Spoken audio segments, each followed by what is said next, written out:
ناظرین، 2 روزہ قومی سیمینار یگانہ شخصیت، شاعری اور تنقید کے عنوان سے جو سیمینار ہو رہا ہے، اس کے آج دوسرے دن کے چوتھے اجلاس اور یہ آخری اجلاس بھی ہے۔ میں ثاقب عمران آپ تمام لوگوں کا خیر مقدم کرتا ہوں۔ اس اجلاس کی صدارت فرما رہے ہیں پروفیسر کوثر مظہری صاحب، صدر شعبہ اردو جامعہ ملیہ اسلامیہ۔ میں آپ سے گزارش کرتا ہوں کہ اسٹیج پہ تشریف لائیں۔ ان میں جو مقالات پڑھے جائیں گے ان میں ہیں پروفیسر ابو بکر عباد صاحب مقالہ پڑھیں گے۔ سر آپ سے گزارش ہے اسٹیج پہ تشریف لے آئیں۔ ڈاکٹر محمد محسن صاحب، ڈاکٹر عبدالسمیع اور ڈاکٹر قمر عالم صاحب، آپ لوگوں سے گزارش ہے کہ اسٹیج پہ تشریف لائیں۔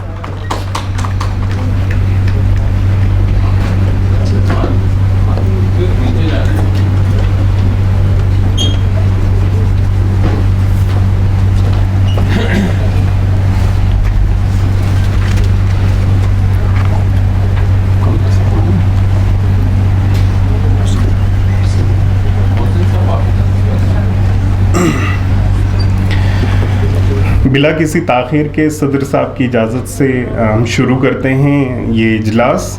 ہمارے پہلے مقالہ نگار ہیں ڈاکٹر محمد محسن صاحب۔ میں آپ سے گزارش کرتا ہوں کہ ڈائس پہ تشریف لائیں اور اپنے مقالے کو پیش کریں۔ ایک چیز اور کہنی ہے کہ مقالات کے لیے 10 سے 12 منٹ کا وقت طے کیا گیا ہے، تو سبھی سے گزارش ہے کہ وقت مقررہ کا خیال رکھیں۔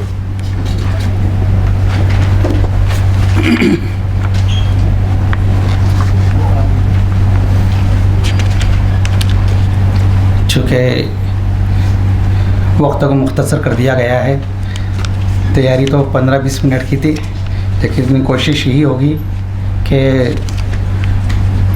کم سے کم تلخیص میں آپ کے سامنے پیش کروں۔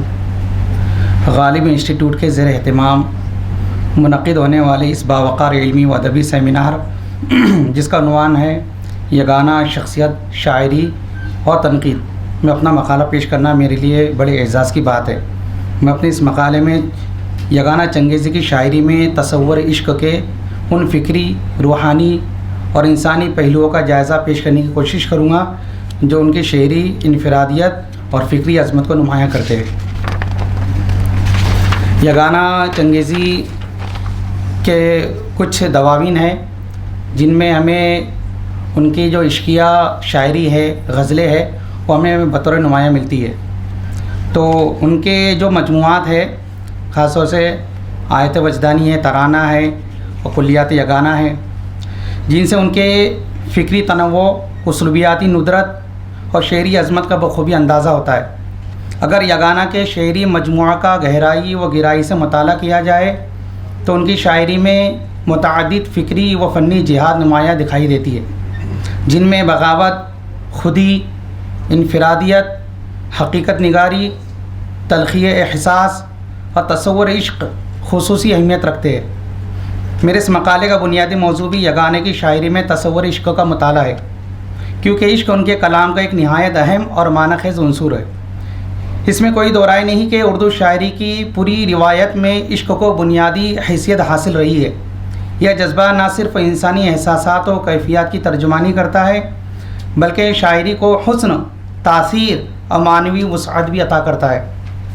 عشق ایک ایسی ہماگیر کیفیت ہے جو انسان کے باطن سے پھوٹ کر شعر و ادب میں رنگینی، دل آویزی اور فکری گہرائی پیدا کرتی ہے۔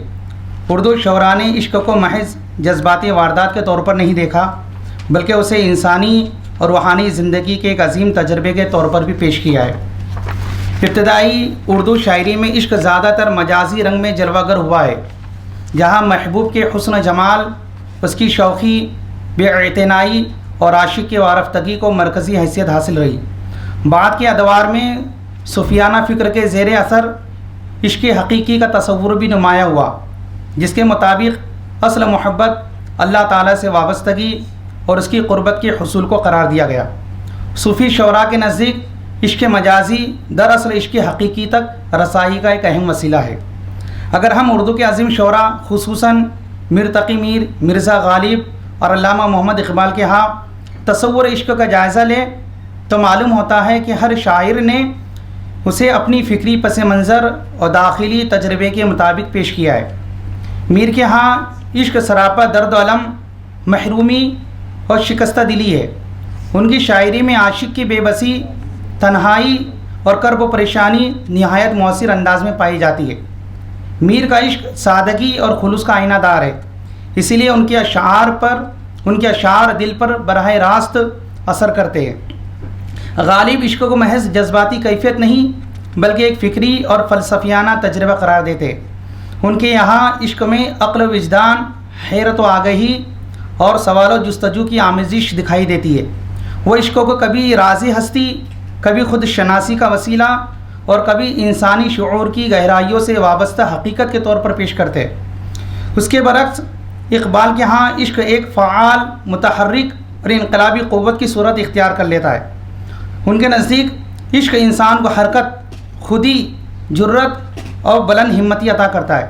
اقبال کا عشق انسان کو کمزوری اور جمود سے نکال کر عمل و ارتقاء کی منزلوں سے آشنا کرتا ہے۔ ان تینوں عظیم شعراء کے برعکس یگانہ کے یہاں عشق کا تصور ایک منفرد رنگ رکھتا ہے۔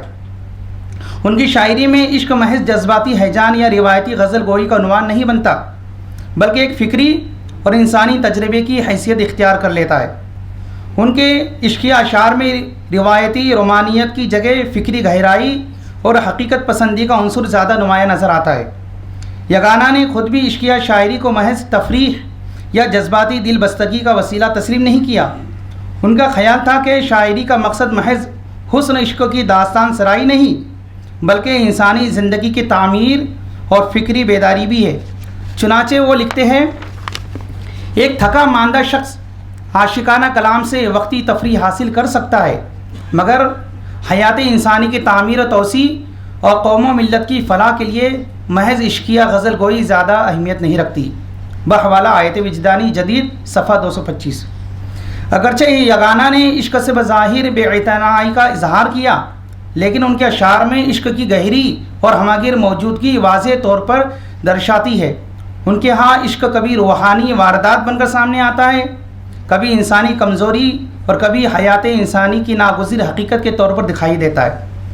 یہاں کلیات یگانہ سے متفرق اشعار ملاحظہ کریں اور اندازہ لگائیں کہ ان کی شاعری میں عشق کس قدر اپنی جلوہ سامانیہ بکھرتا نظر آتا ہے۔ ذات میں اپنی کیا نہیں موجود، عشق سا زہر عقل سا تریاق۔ آگے وہ کہتے ہیں، کھا گیا کتنے جان نثاروں کو، پردے پردے میں شعلے بے باک۔ آگے وہ کہتے ہیں، وقت جس کا کٹے حسینوں میں کوئی مردانہ کام کیا کرتا۔ عشق ہی عین زندگی تو نہیں، ہاں مگر زندگی کا اعلی کار۔ فریب نفس کا جب احتمال ہوتا ہے تو فرق عشق و حوث بھی محال ہوتا ہے۔ فن عشق کا استاد بس دل وحشی، مریض غم کا یہی ایک مزاج دا نکلا۔ دامن یوسف ہی بھڑکاتا رہا، عشق اور ترک ادب اچھی کہی۔ کیسے حیرات تم آئینے میں جب آنکھ لڑی، آج تک یاد اس عشق کا آغاز مجھے۔ سامنے آ نہیں سکتے کہ حجاب آتا ہے، پردے دل سے سناتے ہیں وہ آواز مجھے۔ دل کائنات عشق میں شاہوں کا شاہ ہے، مختار کل تمام سفید و سیاہ کا۔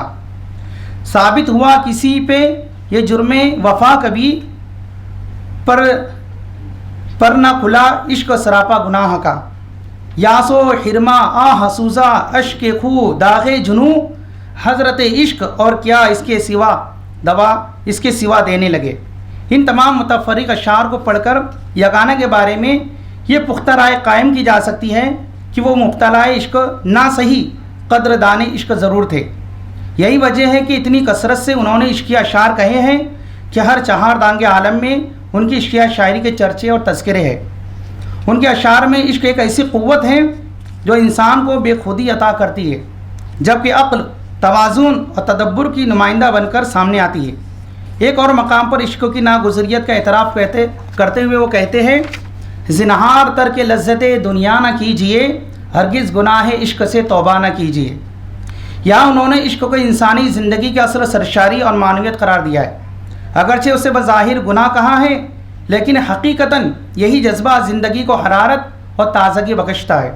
یگانہ کے نزدیک عشق ایسا لطیف اور عمیق تجربہ ہے جسے ہر شخص نہیں سمجھ سکتا، جس کا اظہار وہ یوں کرتے ہیں: نہ آشنائے حسن کو کیا اعتبار عشق، اندھوں کے آگے بیٹھ کے رویا نہ کیجیے۔ اس شعر میں عشق کے عرفان کو ایک داخلی واردات کے طور پر پیش کیا ہے، جسے صرف وہی محسوس کر سکتا ہے جو اس تجربے سے خود گزر چکا ہو۔ ان کے یہاں عشق درد کربوں کا استعارہ بھی بن جاتا ہے۔ تبھی وہ شدت درد کربوں سے کراہتے ہوئے عرض کنا ہوتے ہیں: جاتے ہیں یاس چوٹ سی دل پہ لگی ہوئی، آتے تھے بزم غیر میں ساغر لیے ہوئے۔ یہ درد محض رنج و علم نہیں بلکہ محبت کی صداقت کی علامت ہے۔ اس کی گواہی وہ کچھ اس انداز میں پیش کرتے ہیں: داغ جگر محبت صادق کے ہے گواہ، جاؤں گا حشر میں یہی محضر لیے ہوئے۔ یہ گانا عشق کو ایک آفاقی اور لازوال قوت کے طور پر بھی پیش کرنے سے پس و پیش نہیں کرتے۔ وہ کہتے ہیں: کعبہ ہو یا کہ دیر کہیں کے تو ہو رہے، پھرتا ہے عشق کیوں ہمیں گھر گھر لیے ہوئے۔ یہ شعر اس حقیقت کی ترجمانی کرتا ہے کہ عشق کسی خاص مذہب، مقام یا حد بندی کا پابند نہیں، بلکہ یہ انسانی روح کی ایسی ازلی کیفیت ہے جو ہر جگہ انسان کو اپنی گرفت میں لیے رکھتی ہے۔ اسی طرح وہ عشق کی پیچیدہ اور متضاد ماہیت کو یوں بیان کرتے ہیں: درد ہے یا دوا خدا جانے، زہر ہے عشق یا کوئی تریاق۔ گویا عشق بیک وقت اذیت بھی ہے اور شفا بھی، یہی اس کی اصل معنویت اور داخلی پیچیدگی بھی ہے۔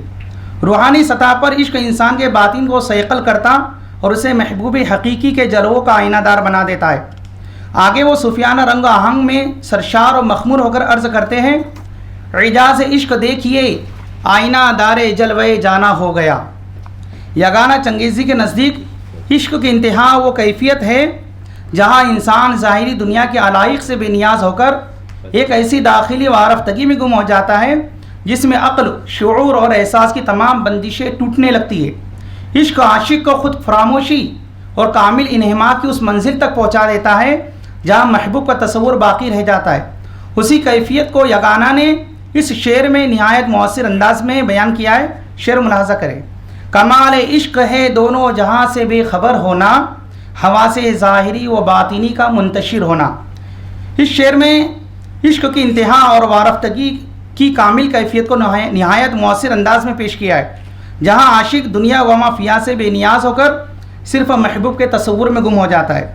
یہاں ہم نے کلیات یگانہ سے صرف چند اہم عشقیہ اشعار اور ان کا مختصر جائزہ پیش کیا، ورنہ تو ایسے بہت سے اشعار و غزلیں ہیں جن میں عشق اور وارفتگی اور حسن جمال کی دلکشی جھلکتی ہے۔ مختصراً یہ کہا جا سکتا ہے کہ یگانہ چنگیزی کے ہاں عشق محض ایک جذباتی کیفیت نہیں بلکہ ایک ہمہ جہت فکری، روحانی اور انسانی تجربہ ہے۔ ان کے نزدیک عشق انسان کو درد، آزمائش، خود شناسی اور روحانی ارتقاء کے مراحل سے گزار کر عظمت انسانی کی بلند ترین منزلوں تک پہنچا دیتا ہے۔ یہی وجہ ہے کہ ان کی شاعری میں عشق کی ایک زندہ، متحرک اور معنی آفرینی قوت کے طور پر موجود ہے۔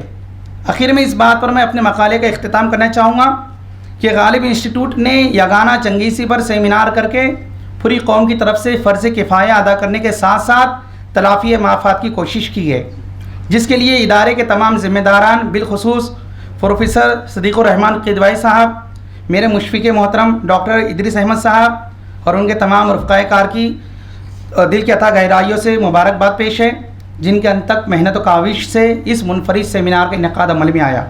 آج یگانہ کی شخصیت، شاعری اور تنقید پر جتنے بھی وقی مقالہ جات لکھے گئے اور پیش کیے گئے، یقیناً یہ یگانہ کے بارے میں پیدا شدہ اوہام و خیالات کو دور کرنے اور ان کی ہماگیر شخصیت کو سمجھنے میں معاون ثابت ہوں گے۔ رب قدیر سے دعا ہے کہ یہ ادارہ یوں ہی علم و ادب کی شمع روشن کرتا رہے اور اسلاف شناسی کے اس اہم فریضے کو کما حق انجام دیتا رہے۔ بہت بہت شکریہ۔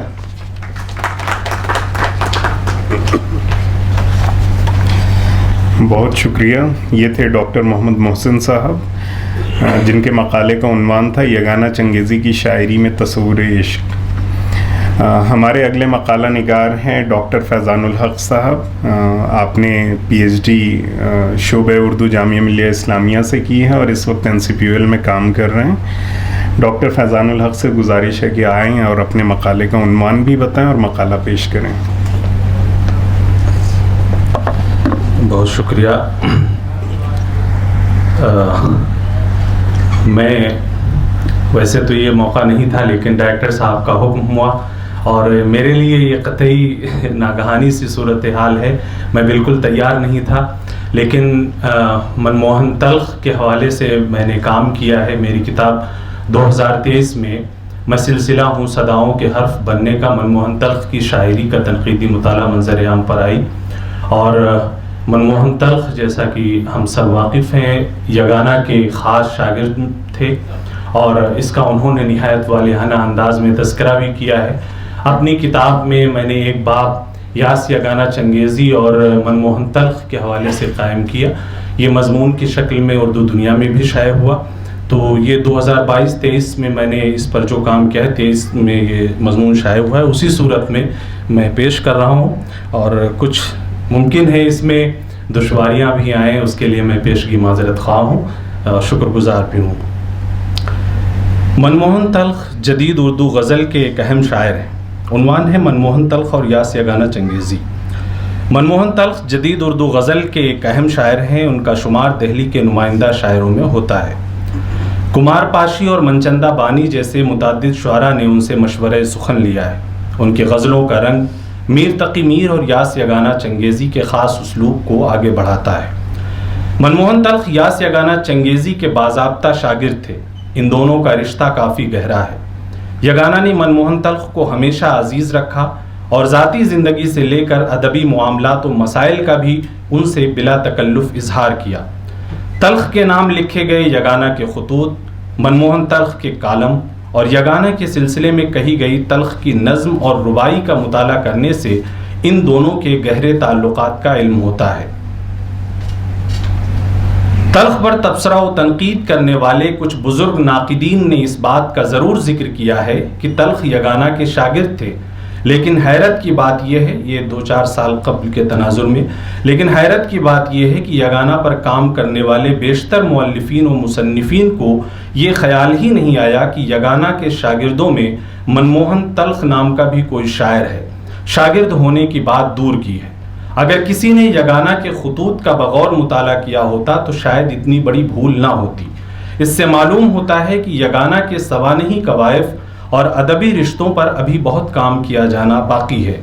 یگانہ کے شاگرد ہونے اور منفرد شعری رویے کے حامل ہونے کے سبب منموہن تلخ کی شخصیت غیر معمولی ہے. تلخ کو فراموش کر کے ہم یگانہ کے سوانحی کوائف اور ادبی معاملات کو بھی اچھی طرح نہیں سمجھ سکتے، کیونکہ تلخ یگانہ کے ایسے شاگرد ہیں جنہوں نے ان کی ذاتی زندگی کا ایک بڑا مسئلہ حل کیا، تمام عمر ان سے استفادہ کیا اور اپنی صلاحیتوں پر استاد سے سند حاصل کی. اس کے علاوہ جب یگانہ اپنی زندگی کے آخری ایام گزار رہے تھے تو بہت سی امانتوں کے وہ تنہا وارث بھی رہے. لوگوں نے یگانہ کے نام پر بہت کچھ کیا، مگر تلخ نے کبھی بھی اپنی قربت اور تعلق کو کیش کرانے کی کوشش نہیں کی.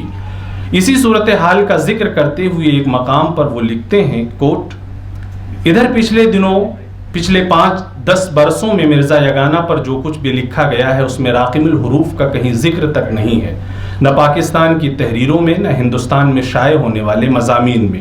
اور اب تو جیسا کہ مجھے شاید کمال احمد صدیقی نے بتایا کہ ہندوستان میں بھی مرزا یگانہ کے نام پر کوئی سوسائٹی بھی بن چکی ہے جسے سرکار کی طرف سے مالی امداد بھی دی جا رہی ہے. اگر مرزا کے بارے میں مجھ سے کوئی رابطہ قائم کر لیتا تو مجھے سونے کا کوئی سنگھاسن نہ دے دیتا. یہ ذہنیت اردو ادب ہی کو نقصان پہنچائے گی، مجھے نہیں. میں نے تو اپنے اور مرزا کے تعلق کو کیش کرانے کی کبھی سوچی ہی نہیں. کس مسخرے نے مرزا یگانہ کے نام پر کوئی سوسائٹی بنا لی ہے اور وہ کون سی عقل کی اندھی حکومت اسے گرانٹ دے رہی ہے؟ اردو والوں کی باتیں اردو والے ہی جانے، مجھ سے زیادہ مرزا کے بارے میں کوئی کچھ نہیں جانتا. انکوٹ. مجھ سے زیادہ مرزا کے بارے میں کوئی کچھ نہیں جانتا یہ معمولی بیان نہیں، اس سے تلخ کے جذباتی رشتے اور یقین کا بھی سراغ ملتا ہے. مگر مرزا کے احوال سے واقف یہ شخص یگانہ تحقیق کے سلسلے میں کسی بھی تحریر یا تقریر کا حوالہ نہیں بن سکا. سب سے پہلے یگانہ کے متعلق تلخ کی یہ رائے ملاحظہ کیجئے جو انہوں نے یگانہ کی وفات کے قریب 40 سال بعد لکھی ہے. کوٹ، مرزا یاس یگانہ چنگیزی ایک یگانہ روزگار شخصیت، ایک عہدساز شاعر، ایک ایسی شخصیت جسے ان کے جیتے جی عام طور پر غلط سمجھا گیا، اور آج بھی جبکہ انہیں اس جہان فانی کو الوداع کہے ہوئے قریب نصف صدی کا عرصہ گزر چکا ہے۔ لوگ ان کے بارے میں طرح طرح کی بے پر کی ہانک رہے ہیں، اور ستم بالائے ستم یہ کہ ہر شخص اپنے آپ کو مستند کہہ رہا ہے۔ ایک ایسا بے مثال شاعر جس کے ادبی مقام و مرتبے کا ٹھیک تعین آج تک نہیں کیا جا سکا، اور غضب یہ ہے کہ ہر شخص یہ مان رہا ہے اردو ادب کو جتنی ضرورت ان کے لہجے کی آج ہے پہلے کبھی نہ تھی۔ اس سے اندازہ ہوتا ہے کہ یگانہ کو کس طرح نظر انداز کیا گیا اور ان کے اسلوب کی موجودہ زمانے میں کتنی ضرورت ہے۔ شاید اسلوب کی یہی وہ خوبی ہے جو تلخ کے یہاں نمودار ہو کر اپنی تلخی کے باوجود نئی حیثیت کا احساس دلاتی ہے۔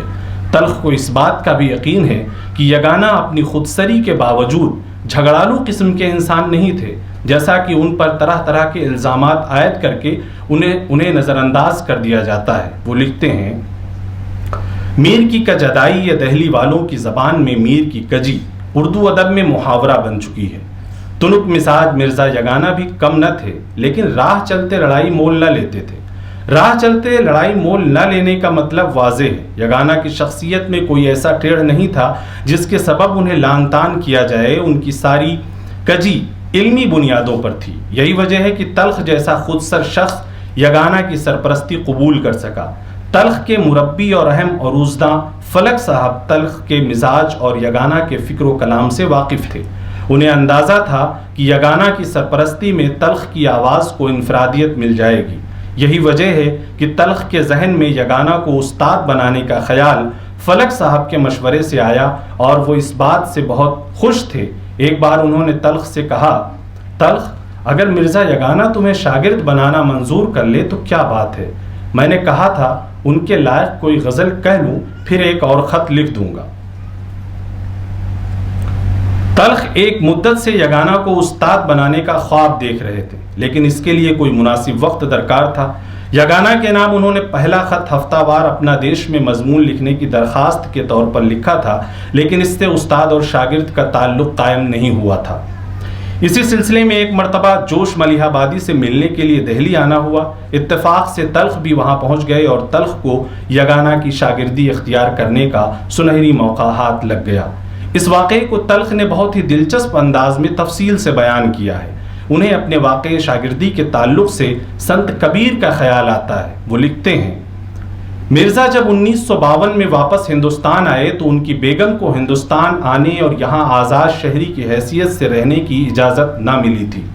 مرزا دہلی اسی سلسلے میں آئے تھے کہ جوش ملیح آبادی سے کہیں کہ جواہر لال نہرو سے کہہ کر ان کی بیگم کو یہاں رہنے کی اجازت دلا دیں۔ مرزا سے میری ملاقات جوش ملیح آبادی ہی کے دفتر میں ہوئی تھی، بالکل اچانک اور غیر متوقع۔ میں جیسے ہی جوش صاحب کے کمرے میں داخل ہوا تو مرزا کو ان کے سامنے بیٹھے ہوئے دیکھا۔ مرزا کو پہچاننے میں مجھے ذرا بھی دیر نہ لگی، کیونکہ میں گنجینے میں ان کی چھپی ہوئی تصویر دیکھ چکا تھا۔ کوئی اور شاعر ہوتا تو میں جھک کر آداب کر کے ایک طرف کرسی پر بیٹھ جاتا، لیکن مرزا کے لیے میرے دل میں اتنی عقیدت تھی کہ میں آگے بڑھا اور جھک کر ان کے پاؤں چھوئے۔ مرزا نے میری پیٹھ پر ہاتھ رکھتے ہوئے جوش صاحب کو سوالیہ نظروں سے دیکھا۔ منموہن تلخ صاحب ہیں، آپ سے بڑی عقیدت رکھتے ہیں، جوش صاحب نے کہا۔ پہلی ملاقات کے ساتھ ہی کسی کا شاگرد بن جانا بھی آسان کام نہیں، لیکن تلخ کے لیے یہ ساری منزلیں آسان ہوتی گئیں۔ ایسا معلوم ہوتا ہے قدرت بھی اس تعلق کے لیے راستے ہموار کر رہی تھی۔ تلخ لکھتے ہیں، میں ہمت کی کمی کا بھی شکار رہا ہی نہیں، سو میں نے قدرے جھک کر کہا، وزارت خارجہ کے کچھ اعلیٰ افسران کو میں بھی جانتا ہوں، میں کل ہی ان سے ملنے جاؤں گا۔ نیچے سے رپورٹ ٹھیک اوپر چلی جائے تو ہاں، نہرو کے لیے بھی آسانی رہے گی۔ جوش صاحب نے قلعے میں ایک اور پانڈ ٹھوستے ہوئے کہا، بیٹے تم میرا یہ کام کرا دو تو میرے من کی مراد پوری ہو جائے گی۔ میں نے ان کی بات کاٹتے ہوئے کہا، کیا چاہتے ہو؟ شرف تلمذ۔ میرا دل بہت زور سے دھڑک رہا تھا۔ مرزا نے لمحے بھر کے لیے مجھے گہری نظروں سے دیکھا۔ جوش صاحب، ہرش صاحب جیسے ہماتن گوش بن گئے تھے۔ اچانک مرزا کے چہرے پر مسکراہٹ ابھری اور بولے، پاؤں تم میرا چھو ہی چکے ہو بیٹا، میں تمہیں کہہ ہی چکا ہوں، بھیج دیا کرو اپنی غزل لکھنؤ، لیکن غزل وہی بھیجنا جس کے بارے میں تمہیں بھروسہ ہو کہ میرے لائق ہے، ایسے ہی ہر غزل نہیں بھیجنا۔ میں علم عروض نہیں حاصل کرنا چاہتا ہوں، چراغ سخن پڑھو اور جہاں مشکل پیش آئے خط لکھ دیا کرو۔ میں علم عروض بھی حاصل کرنا چاہتا ہوں، چراغ سخن پڑھو اور جہاں مشکل پیش آئے خط لکھ دیا کرو۔ اسی بزم میں فراق گورکھپوری بھی آ گئے اور تلخ کو دیکھ کر حیرت سے کہا آپ؟ جس کا جواب یگانہ نے یہ کہتے ہوئے دیا، میرے شاگرد منموہن تلخ۔ فراق نے کہا تبھی تو عروض میں سب کے کان کترتے ہیں۔ اسی طرح جب شام میں دلی کالج کے مشاعرے میں جانے کی بات آئی تو تلخ نے یہ کہتے ہوئے منع کر دیا کہ میں مدعو نہیں ہوں اور بن بلائے تو میں اوپر نہیں جا رہا۔ فراق صاحب نے یگانہ سے کہا اب یقین آ گیا کہ واقعی تمہارے شاگرد ہیں۔ یگانہ کی شاگردی اختیار کرنے کے بعد تلخ کبھی براہ راست لکھنؤ جا کر اور کبھی خط و کتابت کے ذریعے مشورے سخن کرتے رہے۔ یگانہ سے ملنے کے لیے وہ لکھنؤ جانے کے بہانے تلاش کیا کرتے تھے۔ اپنے کالم میں انہوں نے ایک دوست کی بارات کا ذکر کیا ہے جسے لکھنؤ ہو کر گزرنا تھا۔ تلخ محض یگانہ سے ملنے کے شوق میں اس بارات میں شامل ہو گئے۔ اس سفر میں قریب 9 دنوں کا ان کا لکھنؤ میں قیام رہا اور وہ اپنے استاد و دیگر ادبی شخصیات سے استفادہ کرتے رہے۔ اس درمیان میں نے مضمون میں کئی ایسی ملاقاتوں کا ذکر کیا ہے جس میں انہوں نے خاص طور پر مشورہ لیا ہے، اور بہت سی ایسے واقعات کا بھی ذکر ہے جو خالص ان سے منسوب ہیں۔ ان کے بارے میں جو ان کی رائے ہے اس کو میں پیش کرنا چاہتا ہوں۔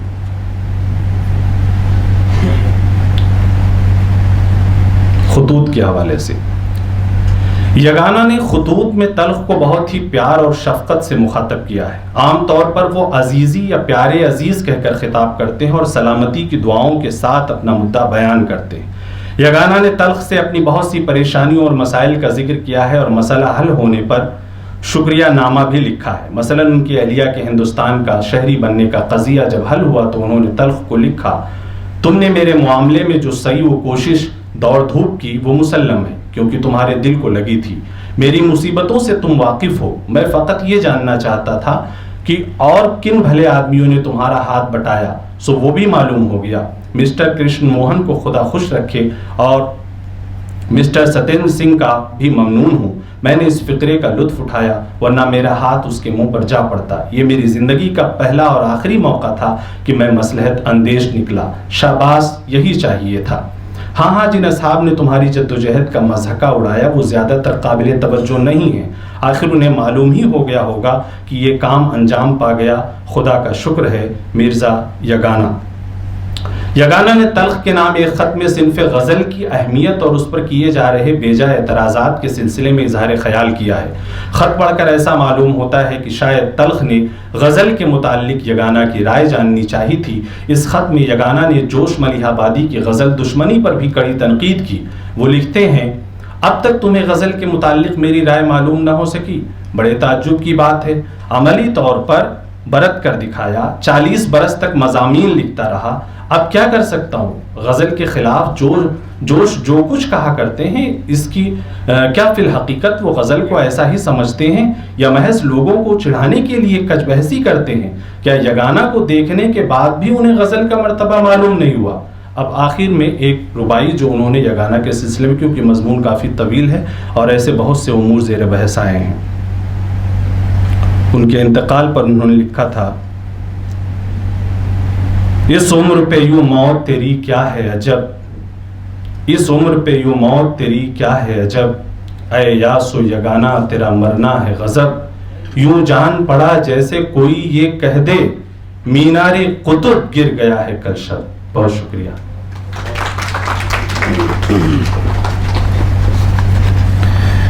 بہت شکریہ ڈاکٹر فیضان الحق صاحب۔ ہمارے اگلے مقالہ نگار ہیں ڈاکٹر قمر عالم صاحب۔ آپ کے مقالے کا عنوان ہے یگانہ کی فارسی شاعری اور عہد حاضر میں اس کی معنویت۔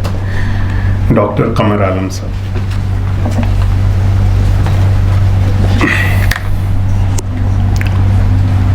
السلام علیکم۔ جیسا کہ ابھی بتایا، میرا مقالہ یگانہ کی فارسی شاعری کے حوالے سے ہے۔ مجھے صبح حاضر ہونا تھا، معذرت کے ساتھ میں کہوں گا کہ مجھے کچھ ضروری مصروفیات تھیں جس کی وجہ سے میں حاضر نہ ہو سکا۔ ادریس صاحب کی خواہش تھی کہ میں آخری وقت میں بھی آ جاؤں تو میرا مقالہ ہو جائے گا. میں شکر گزار ہوں آپ کا کہ آپ نے مجھے یہ موقع فراہم کیا.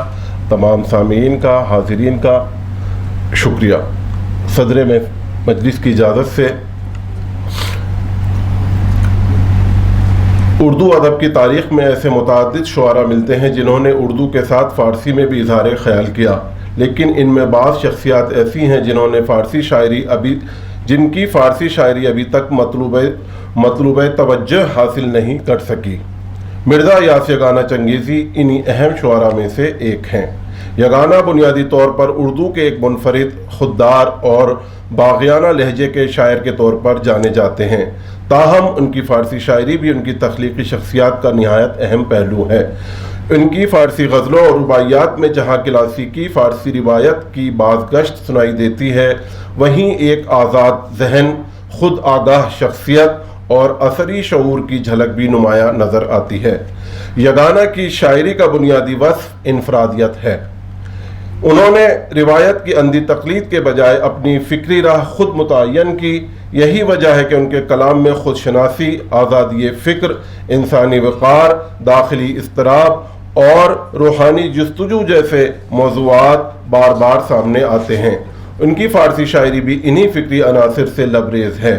خاص طور پر رباعیات میں مختصر پیرائے میں گہری فکری معنویت اور وجودی شعور نمایاں طور پر جلوہ گر ہوتا ہے. جیسا کہ ہم جانتے ہیں اور ابھی تک صبح سے متعدد مقالہ خواہ نے اس بات کو دہرایا ہے اور کہا گیا ہے، یاس یگانہ چنگیزی کا شمار اردو کے ان شعراء میں ہوتا ہے جنہوں نے اپنی تخلیقی انفرادیت اور فکری جرت کے باعث ایک الگ شناخت قائم کی. ان کی شخصیت میں خودداری، روایت شکن رویہ نمایاں تھا.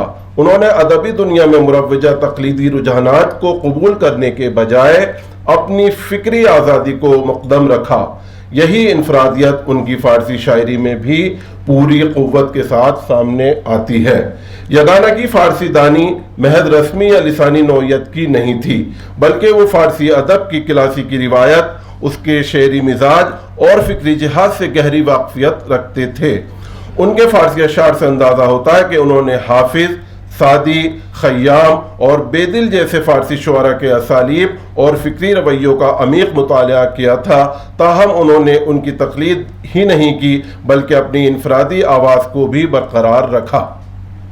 ان کے شعری مجموعوں میں فارسی غزلیں اور رباعیات شامل ہیں جو ان کی فارسی گوئی کی صلاحیت کا واضح ثبوت ہے.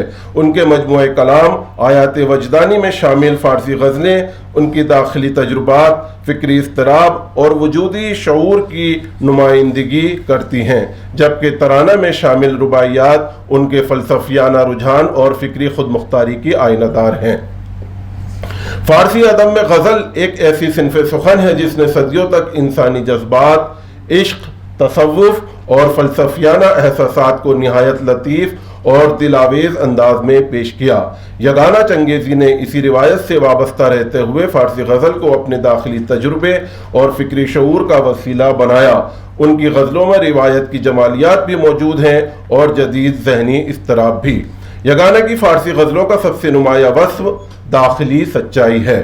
وہ محض لفظی صنعت گری یا روایتی مضامین کے شاعر نہیں بلکہ انسانی وجود کی پیچیدگیوں کو اپنے ذاتی تجربے کی روشنی میں بھی بیان کرتے ہیں. ان کے یہاں تنہائی، داخلی کرب اور فکری بے چینی کے احساسات بار بار نظر آتے ہیں.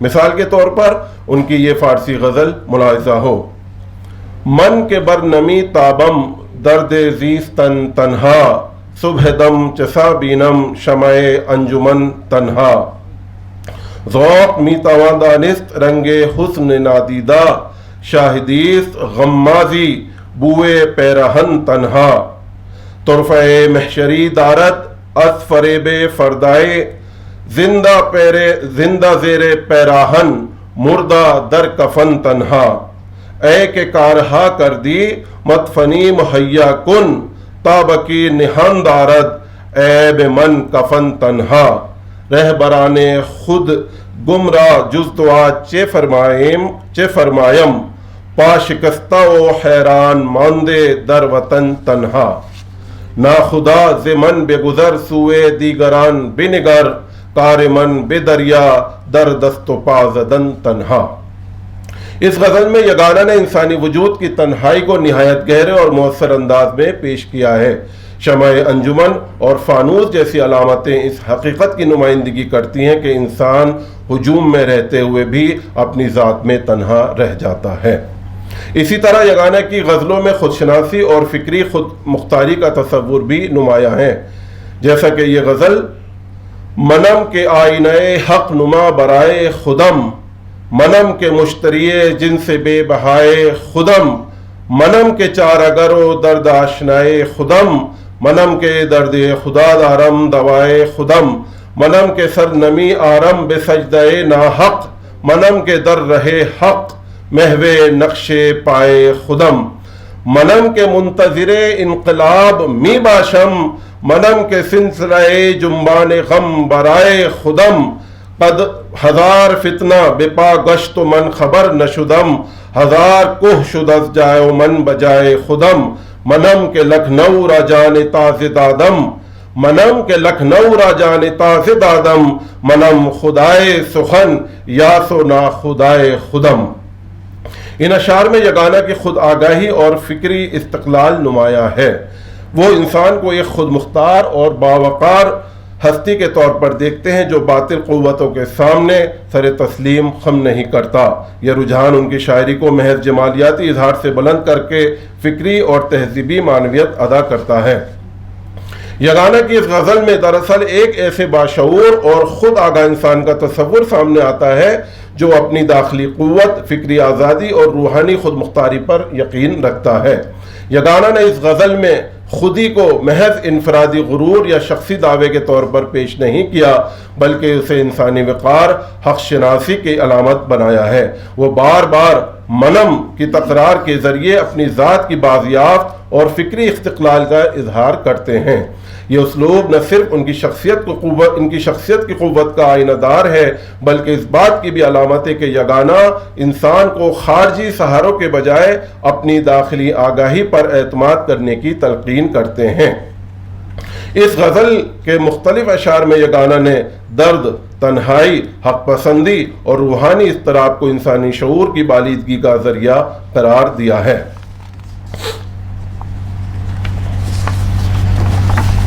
کسی شاعر کی اصل اہمیت اس وقت واضح ہوتی ہے جب اس کے افکار زمان و مکان کی حدود سے آگے بڑھ کر آئندہ نسلوں کے لیے بھی معنویت پیدا کریں۔ یگانہ چنگیزی کی فارسی شاعری اسی وصف کی حامل ہے، اگرچہ ان کا عہد سیاسی، سماجی اور تہذیبی اعتبار سے آج کے دور سے بالکل مختلف تھا، تاہم ان کے اشعار میں موجود انسانی تجربات اور فکری سوالات آج بھی پوری شدت کے ساتھ محسوس کیے جا سکتے ہیں۔ عہد حاضر بنیادی طور پر فکری انتشار، تہذیبی بے یقینی اور روحانی اضطراب کا زمانہ ہے۔ جدید انسان بظاہر ترقی یافتہ ہونے کے باوجود داخلی طور پر بے سکوتی، تنہائی اور شناخت کے بحران کا کہیں نہ کہیں شکار ہے۔ یگانہ کی شاعری انسان کو اس کے داخلی حقیقت کی طرف متوجہ کرتی ہے اور اسے یہ احساس دلاتی ہے کہ اصل قوت بیرونی مظاہر میں نہیں بلکہ باطنی بیداری میں پوشیدہ ہے۔ کہتے ہیں: گفتنی ناگفتنی باشد درین غفلت سرا، گوش محرم از در و دیوار نتوا یافتن، می تواند یافت از بزم یگانہ ہر دلی، انچ از بیگانہ اسرار نتوان یافتن۔ یگانہ کی شاعری کی اہم معنویت ان کی فکری جرت میں پوشیدہ ہے۔ انہوں نے روایت کو اندھی تقلید کے طور پر قبول نہیں کیا بلکہ اس پر تنقیدی نظر ڈالی۔ یہی تنقیدی شعور جدید ادب کا بھی بنیادی وصف ہے۔ ان کے اشعار قاری کو محض متاثر نہیں کرتے بلکہ اسے غور و فکر بھی کرنے پر آمادہ کرتے ہیں۔ یگانہ چنگیزی کی فارسی شاعری کا مطالعہ اس حقیقت کو بھی واضح کرتا ہے کہ وہ محض روایت پسند شاعر نہیں تھے بلکہ ایک ایسے تخلیق کار تھے جنہوں نے فارسی شعری روایت کو اپنے انفرادی شعور اور جدید ذہنی حیثیت کے ساتھ ہم آہنگ کیا۔ ان کی غزلوں اور رباعیات میں کلاسیکی فارسی شاعری کی جمالیات بھی موجود ہے اور جدید انسان کی داخلی بے چینی بھی۔ یگانہ کی فارسی شاعری کا ایک اہم وصف یہ بھی ہے کہ اس میں محض جمالیاتی اظہار نہیں بلکہ انسانی شعور اور سماجی حیثیت کی گہری جھلک ملتی ہے۔ یگانہ نے اپنی غزلوں میں ان مضامین کو جا بجا استعمال کیا ہے۔ ایک غزل اور ملاحظہ ہو: دل خود را کے پشیمان نتوانم دیدن، بکسے دست و گریبان نتوانم دیدن روز عید آمدے کے تا ساز یک آہنگ زنیم جنگ با گبر و مسلمان نتوانم دیدن وقت آنست کے سازم بے ہمین لیل و نہار خیش را بے سر و سامان نتوانم دیدن تا کجا گوش بر افسانہ ماضی بودن روز و شب خواب پریشان نتوانم دیدن بے ہمین پشت ورق رنگ تماشا ریزم روح مقصود چو آسان نتوانم دیدن۔ یگانہ کی یہ غزل ان کی فکری وسعت، انسان دوستی اور عصری شعور کی نہایت خوبصورت مثال ہے۔ ان اشعار میں یگانہ نے مذہبی تعصب، ماضی پرستی، داخلی بے چینی اور انسانی انتشار کے خلاف ایک بیدار اور انسان دوست ذہن کی آواز بلند کی ہے۔ غزل کا مرکزی پیغام انسان کی باطنی سکون، فکری اعتدال اور اجتماعی ہم آہنگی سے متعلق ہے۔ میں نے یہاں یگانہ کی اور غزلیات بھی شامل کی ہیں، شاید ابھی وقت کم ہے، میں ایک دو ربائی اور مثال کے طور پر ان کی رباعیات بھی میں نے شامل کی ہیں، میں پیش کرنا چاہوں گا۔ فارسی ادب میں ربائی کو ایک نہایت جامع اور بلیغ صنف سخن تصور کیا جاتا ہے۔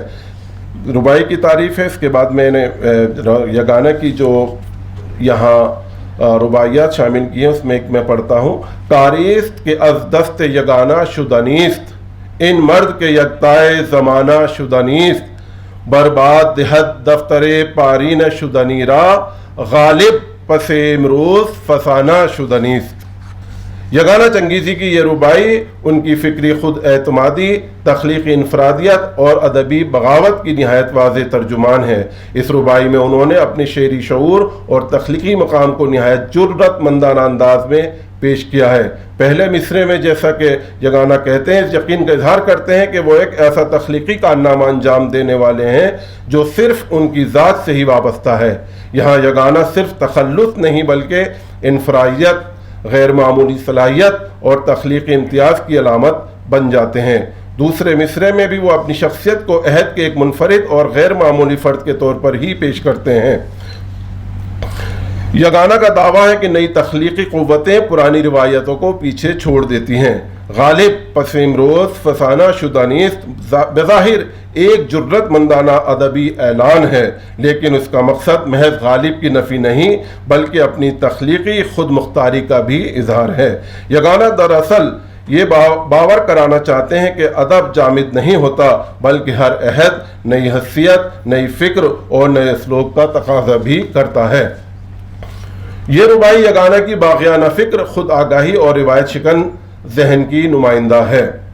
ایک اور ربائی ملاحظہ ہو: دیوانہ صفت جوش و خروشم بے نگر ہنگامہ شوق خام جوشم بے نگر آزادی من ننگ گرفتاری من در سایہ گل قفس بدوشم بے نگر۔ یہاں گل اور قفس کے علامتوں کے ذریعے یگانہ اس حقیقت کو واضح کرتے ہیں کہ ظاہری آسائشیں بھی اگر انسان کی آزادی طلب کر لیں تو وہ دراصل قید کے مترادف ہیں۔ ان کے نزدیک انسانی وقار کی اصل بنیاد آزادی اور خود مختاری ہے۔ اس ربائی میں یگانہ اپنی تخلیقی انفرادیت اور فکری خود اعتمادی کا برملا اظہار کرتے ہیں۔ وہ ادب کو ایک زندہ روایت سمجھتے ہیں جو ہر عہد میں نئی تخلیقی قوتوں کے ذریعے نئی جہت اختیار کرتی ہے۔ یگانہ کی رباعیات میں روحانی جستجو اور خود شناسی کا بھی وصف نمایاں ہے۔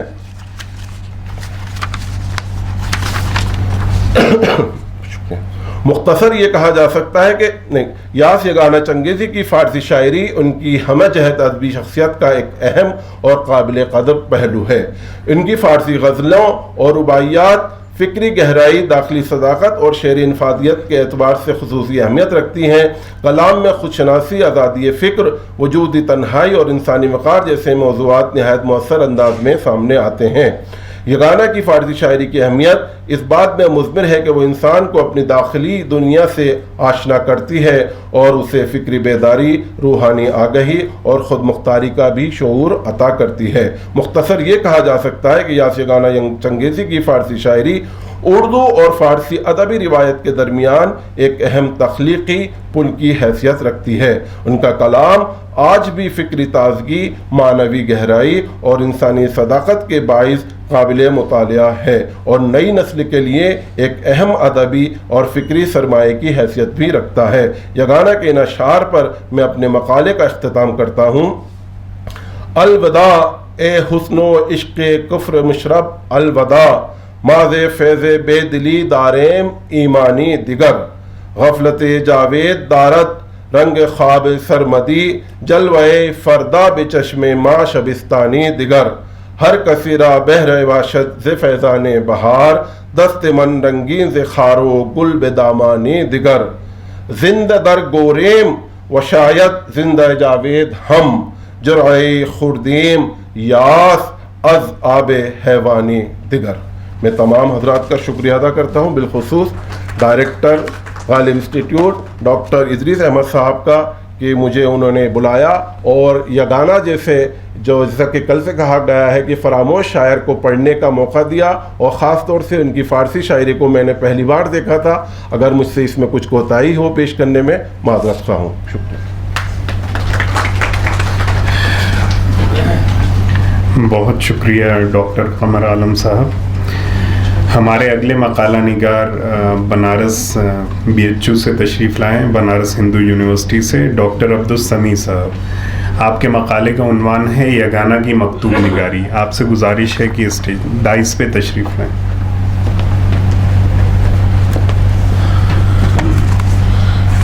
بہت شکریہ ساٹو عمران صاحب۔ میرے مقالے کا موضوع ہے یگانہ کی مکتوب نگاری۔ میرا یہ مقالہ 3 حصوں پر مشتمل ہے۔ پہلے حصے میں ان خطوط کا مطالعہ کیا گیا ہے جو ذاتی نوعیت کے ہیں، اور ایسے خطوط کا بڑا حصہ یگانہ کے شاگرد عزیز دوارکا داس شولا کے نام ہے۔ دوسرے حصے میں ادبی اور شعری مسائل پر مشتمل خطوط کو مطالعے کا حصہ بنایا گیا ہے، جس میں شعر و ادب اور زبان کے تعلق سے ان کے عزائم اور ان کی کارگزاریوں کا اظہار ہوا ہے۔ آخری حصے میں مسعود حسن رضوی ادیب کے نام خطوط، بالخصوص غالب شکن والے پہلو کا تجزیہ کیا گیا ہے۔ یہاں صرف پہلا حصہ پیش ہے۔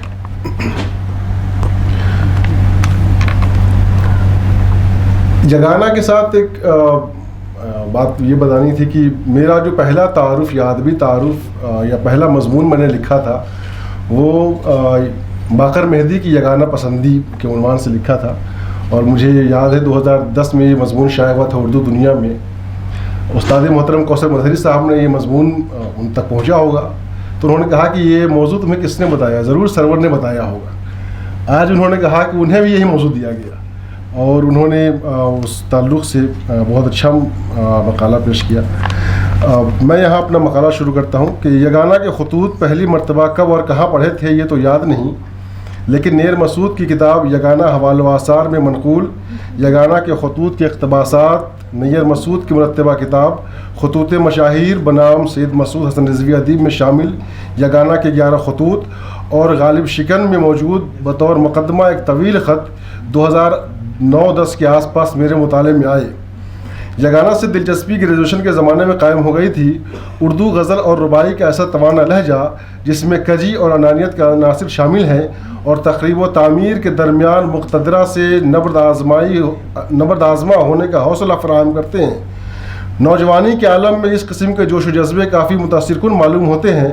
یگانہ کی شاعری میں بلند آہنگی، مردانہ پن اور ٹیڑھ کی باتیں بیشتر ناقدین کرتے ہیں، لیکن ان کی غزل میں موجود اس احتجاج اور مقتدرہ سے نبرد آزمائی کو عام طور پر نظر انداز کر دیا جاتا ہے، اور اس رویے کو تنک مزاجی، غصہ اور جذباتی ابال پر محمول کیا جاتا ہے۔ اس میں شک نہیں کہ ان کے ہاں تنک مزاجی، غصہ اور جذباتیت کے عناصر ہیں، اور یہ انسانی فطرت کے متقاضی ہیں۔ دیکھا یہ جانا چاہیے کہ ان عناصر سے وہ کس قسم کی دنیا تعمیر کرتے ہیں، اور اس تعمیر میں کیا تخریب ہی تخریب ہے یا کسی مثبت منزل کا سراغ ملتا ہے۔ یگانہ کی شاعری کو جس طرح ایک مخصوص سیاق میں دیکھنے کی کوشش کی گئی، اس کے لیے خود یگانہ کی شخصیت، شعری رویے اور نثری نگارشات نے بھی اپنا حصہ ڈالا ہے۔ دلچسپ بات یہ ہے کہ ان کی شاعری کی طرح ان کی نثر میں بھی ان کی مزاج کی تیزی اور کجی موجود ہے۔ اس سلسلے میں ان کے مضامین اور کتب بالخصوص شہرت کاذبہ اور غالب شکن ملاحظہ کیا جا سکتے ہیں، لیکن خطوط میں یگانہ مختلف نظر آتے ہیں۔ ان کی شاعری اور خطوط ایک ساتھ پڑھتے ہوئے بشیر بدر کا مشہور شعر یاد آتا ہے کہ پتھر مجھے کہتا ہے میرا چاہنے والا، میں موم ہوں اس نے مجھے چھو کر نہیں دیکھا۔ یگانہ کے بیشتر خطوط مکتوبات یگانہ مرتبہ وسیم فرحت کرنجوی میں یکجا ہو گئے ہیں۔ میرے پیش نظر یہی کتاب ہے جو 2013 میں شائع ہوئی ہے۔ اس کتاب میں یگانہ کی 157 خطوط شامل ہیں، جن کے مطالعے سے مکتوب نگار کی علمی، ادبی، شعری، خانگی، سماجی، معاشی اور معاشرتی رویوں کا علم ہوتا ہے۔ خطوط عام طور پر ذاتی نوعیت کے ہوتے ہیں۔ مکتوب نگار ان کے ذریعے اپنے دل کی بات مکتوب الہ تک پہنچانا چاہتا ہے۔ خطوط کے مطالعے سے مکتوب نگار اور مکتوب الہ کے رشتوں کا علم بھی ہوتا ہے کہ دونوں کے درمیان بے تکلفی کا رشتہ ہے یا اظہار ذات کے مرحلے میں رعایت، مروت، تکلف وغیرہ سے کام لیا گیا ہے۔ مکتوبات یگانہ کے مطالعے سے یگانہ کی شخصیت کے کئی پہلو سامنے آتے ہیں۔ وہ دوارکا داس شعلہ کے استاد ہیں اور انہیں اپنی ذاتی زندگی کی تمام پریشانیوں، حصولیابیوں اور ضرورتوں سے نہ صرف مطلع کرنا چاہتے ہیں بلکہ اپنی ضروریات کی تکمیل کے لیے ان سے بلا تکلف مطالبہ بھی کرتے ہیں۔ حسن طلب کی اس روش میں وہ غالب سے قریب معلوم ہوتے ہیں۔ ایک خط سے یہ اقتباس ملاحظہ کیجیے، کوٹ: آپ نے مجھے اب تک یہ نہ بتایا کہ آپ کی نظر میں کوئی ایسی عورت ہے یا نہیں جو آپ کی شریک زندگی ہو کر آپ کے سکون و اطمینان کا سبب ہو سکے۔ آپ اپنے کسی فہمیدہ و معقول عزیز یا دوست کے مشورے سے اپنی زندگی کو سیدھے راستے پر لگائیے۔ ماں کی عدم موجودگی میں بیوی ایک ایسی چیز ہے جو انسان کی ہمدردی، نگہداشت اور خدمت کر سکتی ہے۔ وقت بہت بہتا جاتا ہے اور بات کچھ ٹھیک نہیں۔ میری تو یہی دعا ہے کہ پروردگار عالم جلد آپ کو ایک شریف النفس بیوی عطا کرے۔ آپ نے کمل بھیجنے کا لکھا ہے، اس کے ساتھ 1 یا 2 گرم بنیانے بھی روانہ کر دیجئے تو عین عنایت ہو۔ یہاں 2 بجے شب سے دن کے 7-8 بجے تک اچھی خاصی خنکی محسوس ہوتی ہے۔ مہندی کے لیے تو آپ کو پہلے ہی لکھ چکا ہوں، اسی پارسل کے ساتھ آدھ سیر خشک پسی ہوئی مہندی بھی رکھ دیجیے گا۔ انکوٹ۔ مہندی، کمل، شیونگ بلیڈ، حتیٰ کہ بنیان تک کے لیے لکھنا اور مکتوب ہلائے کا ان اشیاء کا فراہم کرنا دونوں کے رشتوں کی نوعیت کو بیان کرتا ہے۔ دوارکا داس شعلہ یگانہ کے شاگرد عزیز تھے۔ یگانہ سے ان کی ملاقات 1926 میں قیام لاہور کے دوران ہوئی تھی۔ وہ ایک خوشحال تاجر گھرانے کے چشم و چراغ اور ذہین شاعر تھے۔ یگانہ کے ساتھ جب ان کے مراسم قائم شروع ہوئے تو آخری عمر تک بلکہ انتقال تک بحال رہے۔ یگانہ انہیں بیٹا سمجھتے تھے اور وہ بھی خود کو بمنزلہ پسر یگانہ رکھتے تھے۔ دوارکا داس شعلہ کو لکھے خطوط میں جن مسائل کا تذکرہ ملتا ہے اس سے یگانہ کی ایک ایسی تصویر ابھرتی ہے جو ان کی مجموعی شاعری یا مسعود حسن رضوی ادیب کو لکھے خطوط میں نظر نہیں آتی۔ ایک اقتباس دیکھیے، کوٹ: گھر کا حال یہ ہے کہ میری محترم اور جانثار بیوی اور میرے بچے میرے لیے تڑپ رہے ہیں اور میں ان کے لیے بے قرار ہوں۔ ان کی آواز میرے کانوں میں اور میرے پاؤں کی آہٹ ان کے کانوں میں گونج رہی ہے۔ آج 10 مہینے سے میں ان کو اور وہ مجھے دیکھنے کو ترستے ہیں۔ اللہ اکبر! دل کی دنیا کا یہ منظر بھی کیا عالم دکھا رہا ہے۔ میرے خیال میں بہتر یہ ہے کہ عزیزم آغا جان سلمہ کو آپ بھی یہ خط لکھیے، وہ دیکھ کر بہت خوش ہوں گے۔ افسوس ہے کہ آج 5 برس سے میں ایسی آفتوں میں مبتلا ہوں کہ دم لینے کی مہلت نہیں ملتی۔ آغا جان کی تعلیم اب تک کچھ بھی نہ ہو سکی۔ جب سانس لینا دشوار ہو تو اور فرائض کہاں تک پورے ہو سکتے ہیں۔ اس کا رنج و قلق جو مجھے اور میری اہلیہ محترمہ کو ہے اسے اللہ ہی جانتا ہے۔ انکوٹ۔ یگانہ نے جو خطوط دوارکا داس شعلہ کو لکھے ہیں ان سے محسوس ہوتا ہے کہ وہ انہیں اپنے ہر سکھ دکھ میں شامل کرنا چاہتے تھے۔ ان دونوں کے تعلق کا عرصہ ربع صدی کو محیط ہے، بلکہ تقریباً 30 برس کا پورا عرصہ ہے یہ۔ اس درمیان دونوں کی زندگی میں بڑی آزمائشیں آئیں۔ تقسیم ہند کے صدمے دونوں کو اٹھانے پڑے۔ دوارکا داس شعلہ کا مال و اسباب لاہور میں رہ گیا اور وہ خود خانمہ برباد دہلی آ گئے۔ یگانہ کے پاس مال و اسباب تھا ہی کیا کہ غارت ہوتا، لیکن جو کچھ کی تھا اسے تو اہل لکھنؤ کے ہاتھوں لوٹنا تھا۔ ہاں، تقسیم ہند کے نتیجے میں ان کا بھرا پورا خاندان جدا ہو گیا۔ دوارکا داس شعلہ کے نام لکھے مکتوبات میں یگانہ کی زندگی اور اس کی دھوپ چھاؤں بہتر طور پر نمایاں ہوئی ہے۔ ان خطوط میں شعری و ادبی مسائل زیر بحث کم ہی آئے ہیں۔ کتابوں کی اشاعت، صحت اور گھریلو نیز روزگار کے مسائل زیادہ درج ہوئے ہیں۔ ان خطوط میں پدرانہ شفقت اور انسانی ہمدردی کی جو شعائیں ملتی ہے ان سے یگانہ کی شخصیت کی نارنگی کو سمجھنے میں مدد ملتی ہے۔ وہ اپنے بیٹوں کی تعلیم، ملازمت اور مستقبل کے تئیں کس قدر حساس اور فکر مند ہیں اس کا اندازہ ان کے خطوط سے لگایا جا سکتا ہے۔ ایک خط کی عبارت ملاحظہ کیجیے، کوٹ: میں لکھنؤ پہنچ گیا مگر حیدرآباد دکن میں 4 سال کی مسلسل کوششوں کے باوجود کچھ بن نہ پڑا۔ مد و معاش کی کوئی صورت نہ نکلی، خالی ہاتھ آیا۔ ایک شاعر اور مجھ ایسے شاعر کے حصے میں روایتی ناکامی کے سوا اور کیا آ سکتا ہے؟ آغا جان سلمہ 2 سال سے سخت جفا کشی کے بعد بھی اب تک کامیاب نہ ہو سکے۔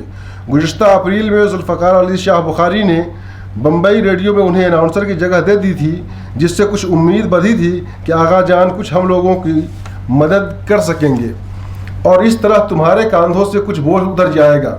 مگر زمانے کی بدلتی ہوئی رفتار کا کیا ٹھکانہ، بخاری ریڈیو سے غالباً الگ ہو کر امریکہ چلے گئے اور آغا پھر اسی کشمکش حیات میں مبتلا ہو گئے ہیں۔ معلوم نہیں اب وہ بمبئی میں کس حال سے بسر کریں گے۔ میں حیدرآباد میں بڑی مشکل سے آیات وجدانی کی کچھ جلدیں فروخت کر کے 200 روپے مہیا کر کے لکھنؤ پہنچا تھا۔ یہاں پہنچتے اور نومبر کا مہینہ گزار لینے کے بعد وہ رقم اور تمہارے بھیجے ہوئے 50 روپے سب خرچ ہو گئے۔ خدا تو کرے کہ تمہارے حالات پر اصلاح آ جائیں اور ادھر توجہ کرنے کا تمہیں موقع مل سکے۔ انکوٹ۔ یہ خط 3 دسمبر 1946 کو یعنی تقسیم ہند سے پہلے لکھا گیا تھا، جب ان کا خاندان ہندوستان میں مقیم تھا۔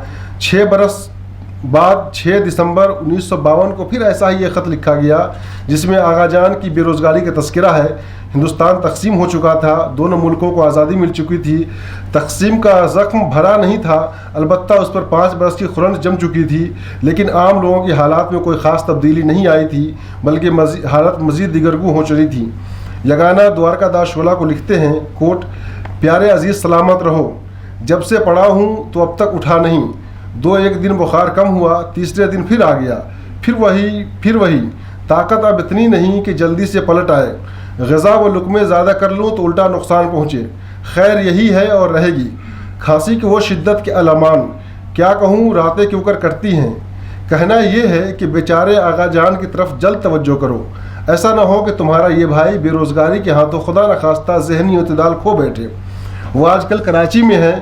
تلاش معاش میں تم ان کے متعلق بجائے خود کوئی منصوبہ بنا کر ہمدردانہ لہجے میں ان سے باتیں طے کر لو اور جیسا مناسب سمجھو انہیں ہدایت کرو، راہ پر لے آؤ، ایسے میں سویرا ہے۔ انکوٹ۔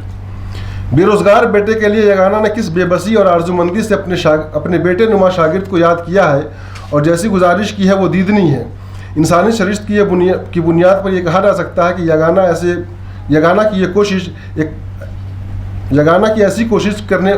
ایسی کوشش کرنے والے اکلوتے باپ نہیں ہیں۔ ہر باپ چاہتا ہے کہ وہ اپنے جیتے جی اپنی اولاد کو بہتر صورت میں دیکھ لے اور اس کے مستقبل سے مطمئن ہو جائے۔ یہ درست بھی ہے، لیکن یگانہ کی شخصیت پر جب بھی گفتگو ہوتی ہے تو ان کی شاعری اور تنقیدی نگارشات میں موجود اس کجی کو نمایاں کیا جاتا ہے جس آئینے میں ان کی شخصیت کچھ سخت اور کرخت نظر آتی ہے۔ یہ بھی درست ہے کہ ان کی شاعری کا بنیادی کردار اسی شخصیت کو نمایاں کرتا ہے جس کی طرف بار بار اشارہ کیا جاتا ہے۔ یگانہ کی شخصیت کو مکمل طور پر سمجھنے اور ان کی نفسیاتی گتھیوں کو حل کرنے میں یہ خطوط معاون ہو سکتے ہیں۔ دوارکا داس کو لکھے خطوط کے کئی اقتباسات ایسے بھی پیش کیے جا سکتے ہیں جن میں ان کی شاعری میں نظر آنے والی کجی اور کردار کی خشونت محض وہم اور التباس معلوم ہوتی ہے۔ لکھنؤ کی محفلوں، ادبی رسالوں، گلی کوچوں میں یگانہ کو جس طرح مشق ستم بنایا گیا اس کی کوئی مثال ہماری ادبی اور ثقافتی تاریخ میں نہیں ملتی۔ یہ سب اس وقت ہوا جب وہ اپنی زندگی کے آخری موسم خزاں سے گزر رہے تھے اور بقول شخص سے حواس باختہ بھی ہو چکے تھے۔ ہماری ادبی اور تہذیبی زندگی کے سیاہ ورق کا تذکرہ کرتے ہوئے یگانہ نے جو اسلوب اختیار کیا ہے وہ ان کی شخصیت کی گہرائی کی عکاسی کرتا ہے۔ دوارکا داس شولا کو لکھتے ہیں، کوٹ: تمہارا محبت نامہ 31 اپریل میرے سامنے ہے، آج جواب لکھنے کے قابل ہوا ہوں۔ میرے پیارے، تم نے صحیح کہا، ان بےہودگیوں اور بدمعاشیوں کا میرے ذہن پر کوئی برا اثر نہیں ہوا۔ بیگم نے بھی دیکھ لیا کہ اتنے بڑے واقعے پر بھی مجھ میں کوئی بدحواسی نہیں پائی گئی، کیونکہ میں نے جو کچھ کیا اس پر مطمئن ہوں۔ عزت جسے کہتے ہیں وہ اپنی ذات میں موجود ہوتی ہے، کوئی خارجی چیز نہیں۔ ان غریب جاہلوں کو یہ نہیں معلوم کہ انہوں نے میرا منہ کالا کیا کہ اپنا اور اپنی قوم کا۔ خیر بھائی جان، اب یہ مسئلہ طے ہو گیا، میری لاش کا کوئی وارث نہ ہو، میری لاش کا کوئی وارث نہ ہوگا، انورٹڈ کاما میں بیوی کے سوا لکھا ہوا ہے، اور جس کا کوئی وارث نہ ہو اس کی وارث گورنمنٹ۔ مسلمان تو ہرگز میری میت کے پاس کھڑا نہ ہوگا، نہ کسی قبرستان میں دفن ہونے دے گا۔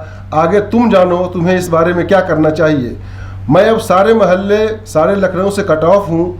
خدا خوش رکھے میرے بھائی محمد تقی صلی اللہ علیہ وسلم کو نے بڑے بڑے کام کیے، اور وہی روزانہ اپنے یہاں سے دانہ بھجوا دیا کرتے ہیں اور میری خدمت کرتے ہیں۔ میرے مکان پر سپاہی کا پہرا ہے، جان کا خطرہ ہے، مگر اب ایسا نہیں جیسا پہلے 2-3 دن تک تھا۔ مقدمے کی پیشی نہ معلوم کب ہوگی۔ یہاں جان میں جان نہیں، ذوف کے مارے برا حال ہے، عدالت کیوں کر جاؤں گا، کیا کروں گا۔ انکوٹ۔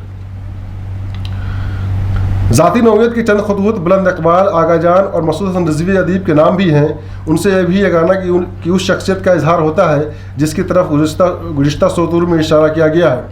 ذاتی نوعیت کی ان خطوط میں کہیں کہیں بعض عظیم مسائل اور شعر و سخن کی باریکیوں کا تذکرہ مل جاتا ہے۔ غالب کے تعلق سے یگانہ کا مخصوص رویہ دوارکا داس کے نام ایک خط میں بھی نمایاں ہو گیا ہے۔ لکھتے ہیں، آپ نے میری ربائی کے متعلق یہ بھی لکھا ہے کہ کاش یہ فلسفہ زندگی غالب کو ہی معلوم ہوتا۔ میں یہ کہوں گا کہ غالب فلسفہ زندگی سے میں پھر سے پڑھتا ہوں۔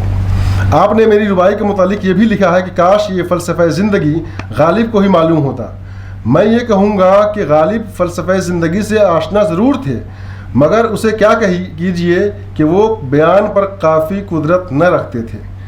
جاننا اور بات ہے، مگر شاعری کی زبان میں ادا کرنا بالکل جداگانہ بات ہے۔ انکوٹ۔ اس میں غالب کی ذہانت، علمیت اور وسعت مشاہدہ کا اعتراف تو ہے، لیکن وہ غالب کی زبان و بیان پر قدرت کے قائل نہیں تھے۔ اس رویے کی واضح مثال غالب شکن کے دونوں اشاعتوں میں ملاحظہ کیا جا سکتا ہے۔ ختم، بس آخری پیراگراف۔ یگانہ کے خطوط نگاری کا تجزیہ صرف زیر بحث مسائل کے تجزیے سے مکمل نہیں ہوتا، اس کے لیے ضروری ہے کہ طرز تحریر اور اسلوب نگاری سے بھی بحث کی جائے۔ تفصیل میں جانے کا موقع نہیں، لیکن اتنا ضرور واضح کر دینا ضروری ہے کہ وہ خط کو آرائش بیجا اور زیب داستان سے بالکل پاک و صاف رکھتے تھے۔ نثر نہایت پختہ اور جامع ہے، زبان رواں اور سلیس ہے، اظہار مدعا و شگاف اور مختصر الفاظ میں زیادہ باتیں کہنے کی روش ملتی ہے۔ مجموعی طور پر یہ کہا جا سکتا ہے کہ یگانہ کو بطور شخص اور شاعر سمجھنے کے لیے ان کے خطوط سے رجوع کرنا لازمی ہے۔ بہت شکریہ۔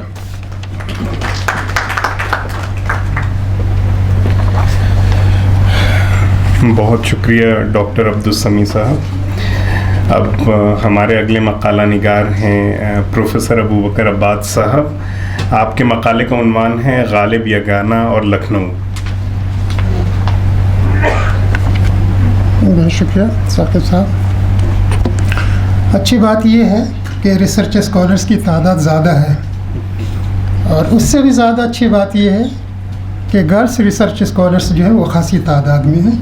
تو آپ لوگ جو ہیں مبارکباد کے بھی لائق ہیں اور شکریہ کی بھی مستحق۔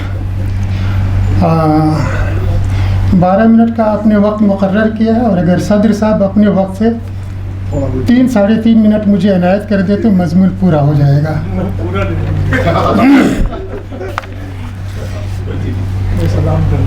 عنوان ہے غالب، یگانہ اور لکھنؤ۔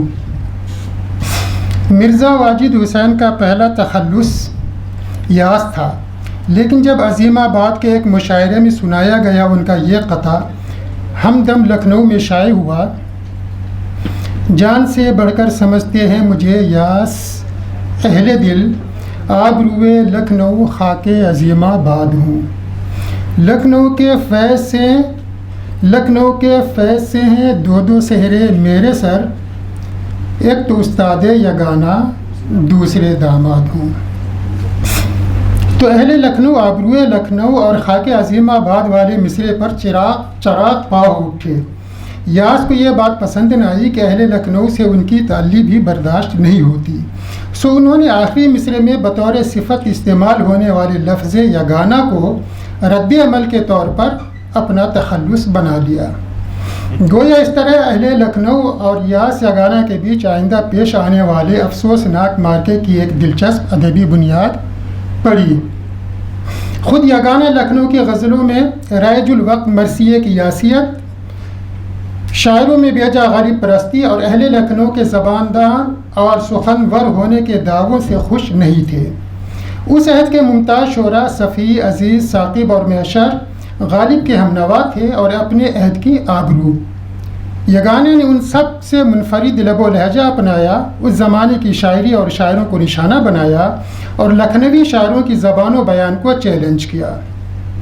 ظاہر ہے ان کا یہ مجتہدانہ رویہ اہل لکھنؤ کو پسند نہیں آنا تھا، چنانچہ اہل لکھنؤ کا یگانہ کے ساتھ ایک تلخ مارکہ شروع ہوا۔ یوں بھی ادبی مارکے برپا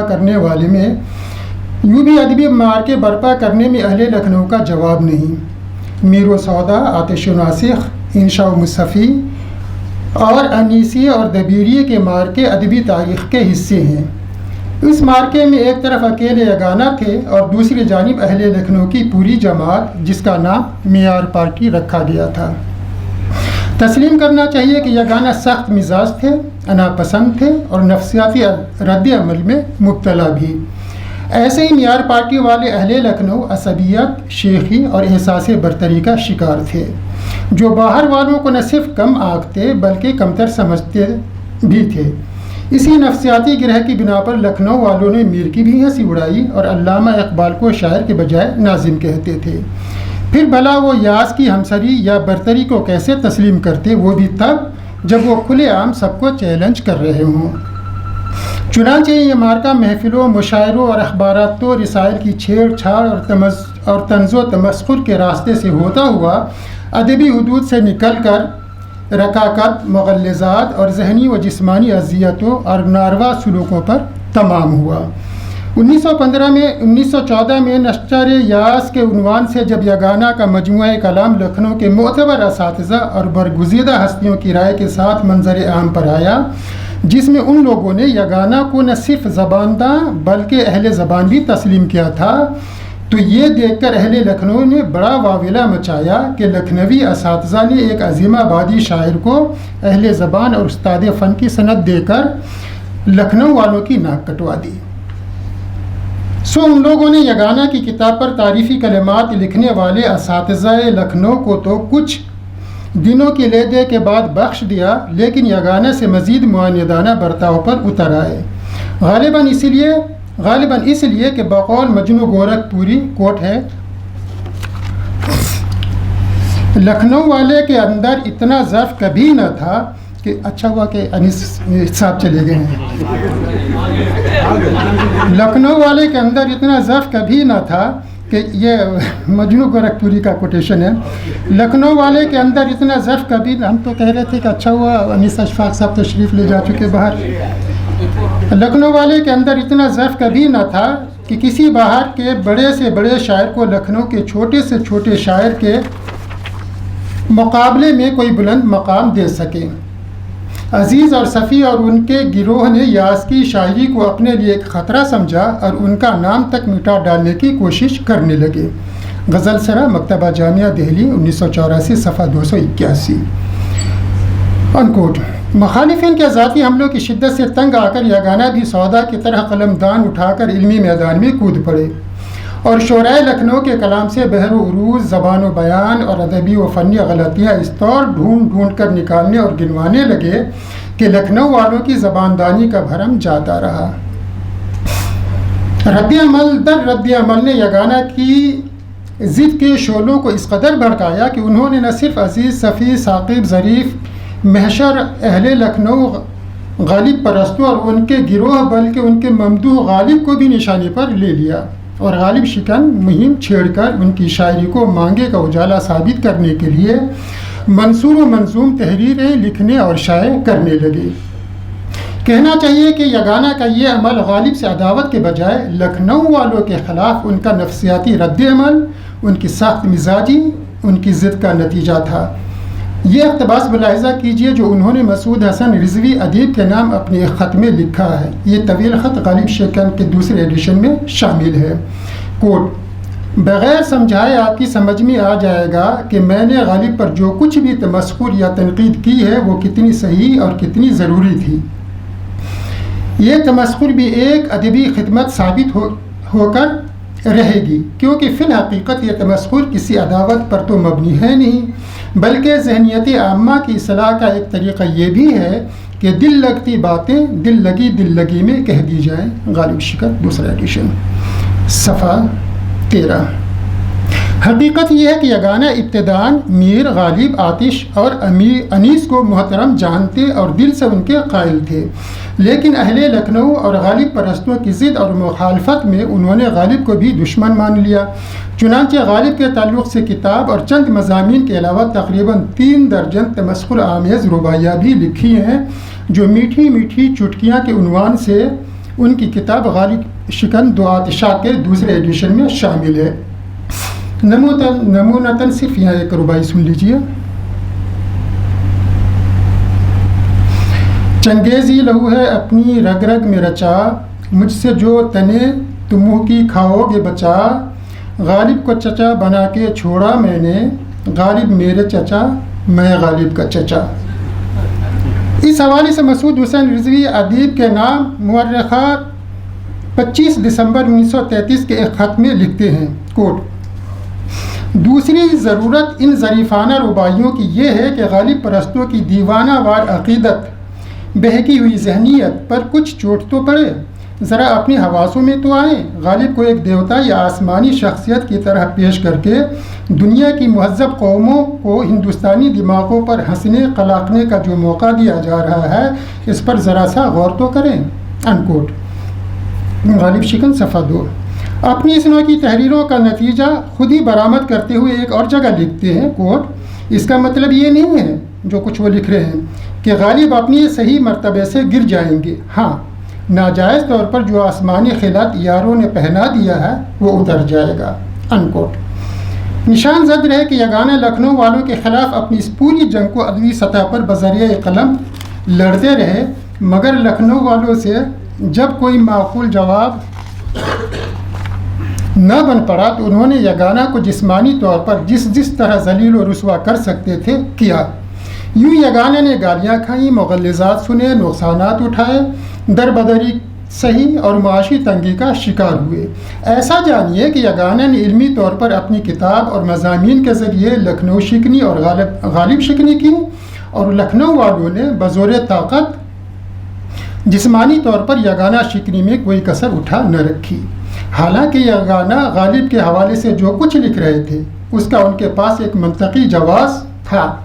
یہ اقتباس ملاحظہ کیجیے، کوٹ: میں نے گزشتہ 20 سال کی مدت میں مختلف مضامین کے ذریعے سے غالب کی شاعری کے مجروح پہلوؤں پر روشنی ڈالنے کے سوا ان کے کیریکٹر سے زیادہ بحث نہیں کی، جن پر خود ان کے مکتوبات اور قصائد وغیرہ سے روشنی پڑتی ہے۔ اور قاطعی برہان تو غالب کی بد لگامی و بد زبانی کی روشن مثال ہے۔ غالب کی دیکھا دیکھی مجھے بھی کھری کھری سنانے کی عادت پڑ گئی۔ اس امر خاص میں مجھ پر غالب کا ہی پرچھاواں پڑا ہے۔ لوگوں کو میری اس عادت سے نفرت ہے تو ہونی چاہیے، تو غالب سے اور زیادہ نفرت ہونی چاہیے کہ وہ اس فن بریکٹ میں تلخ نوائی کے امام ہیں۔ رکھو غالب مجھے اس تلخ نوائی سے معاف، آج کچھ درد میرے دل میں سوا ہوتا ہے۔ غالب شکن سے یہ بھی دوسرے ایڈیشن سے 15-16 صفحات۔ یہ بات ملحوظ خاطر رہے کہ یگانہ کے ساتھ پیش آئے ناپسندیدہ واقعے کی وجہ غالب شکنی کا غصہ تو بنا، لیکن براہ راست نہیں جیسا کہ مشہور ہے، بلکہ اس کا بہانہ یگانہ کے اس ذاتی مراسلے کو بنایا گیا جو انہوں نے علامہ نیاز فتح پوری کو بھیجا تھا، اور بقول راہی معصوم رضا، جسے انورٹیڈ کوما کے اندر نیاز فتح پوری نے از راہ شرارت صدق جدید کے ایڈیٹر مولانا عبدالمجید دریابادی کو بھیج دیا۔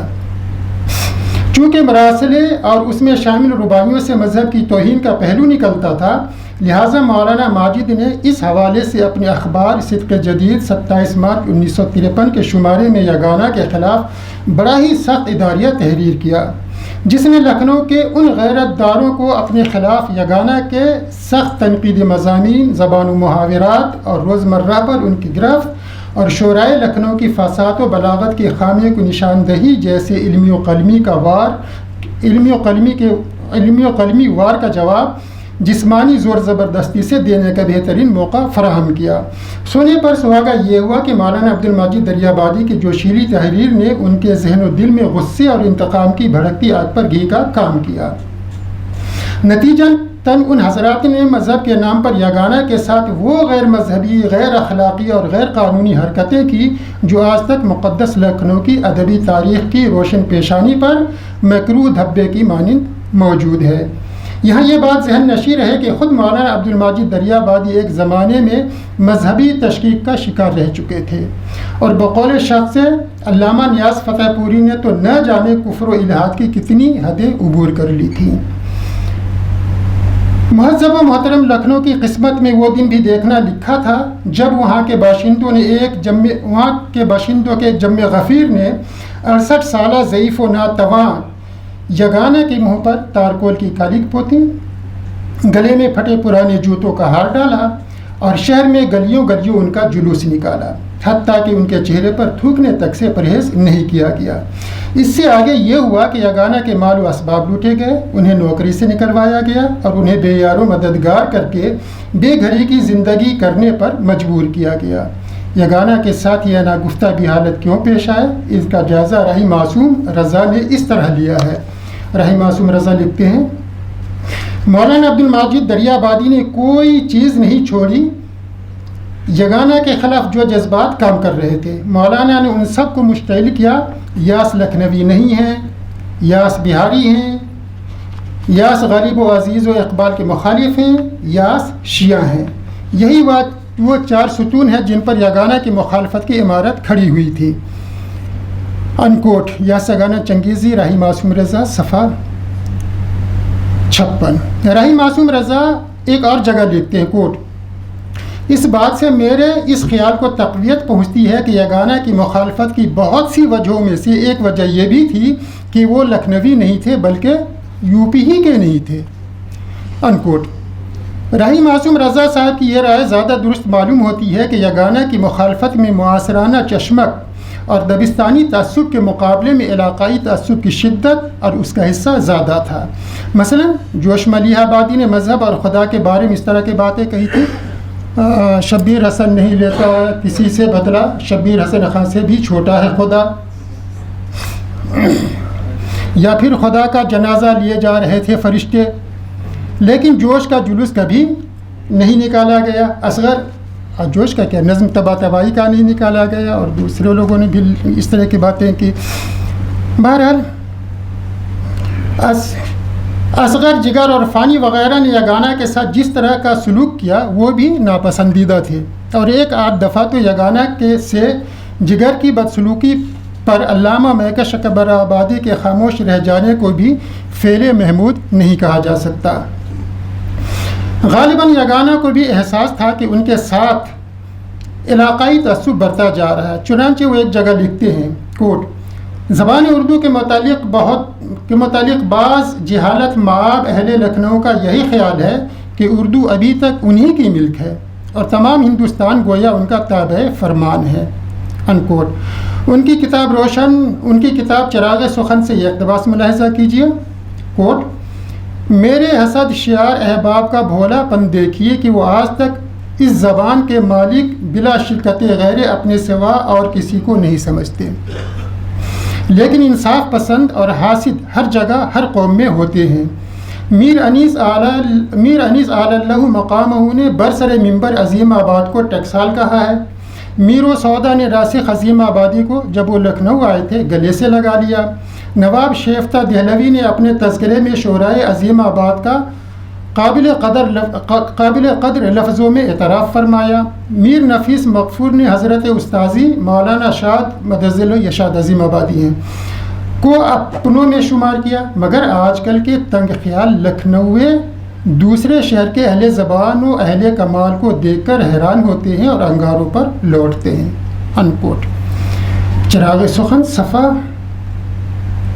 93-94۔ لیکن یگانہ اپنے ساتھ کیے گئے لکھنؤ والوں کی بدسلوکی اور سخت زیادتیوں کے باوجود جھکے نہیں، حوصلہ نہیں ہارا، اور اپنے موقف سے ہٹے نہیں۔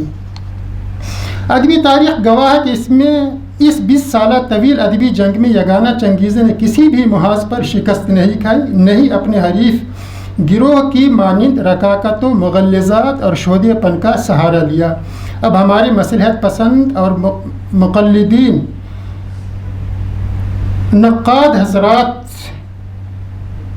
یگانہ کو حق بجانب قرار دینے اور ان کی ادبی و فنی خدمات کا قرار واقعی جائزہ لینے کے بجائے بھلے ہی غالب شکن کے طور پر انہیں مجرم ٹھہراتے رہیں اور ان کے علمی کارناموں پر پردے ڈالتے رہیں، لیکن بقول ممتاز حسین سچ تو یہ ہے کہ یگانہ کی جنگ اس ماحول کے خلاف تھی جہاں ہنر، فن، شعر و ادب کی کوئی قدر نہ تھی۔ وہ اپنی مشن میں اتنے کامیاب رہے کہ آج میدان انہی کے ہاتھ ہے، انکوٹ۔ بلا شبہ اہل لکھنؤ اور ان کی تقلید کرتے ہمارے ناقدین و مؤرخین یگانہ کو نظر انداز کرتے رہیں، مگر نہیں بھولنا چاہیے کہ وقت کا پہیہ دھیرے دھیرے ہی صحیح گھوم رہا ہے۔ سو یقین رکھنا چاہیے کہ وہ دن دور نہیں جب یگانہ کی صلاحیتوں اور ان کے نظر انداز کیے گئے حقوق کا منصفانہ جائزہ لیا جائے گا اور زبان و ادب کے تاریخی مدارج میں انہیں ان کے جائز مقام پر فائز کیا جائے گا۔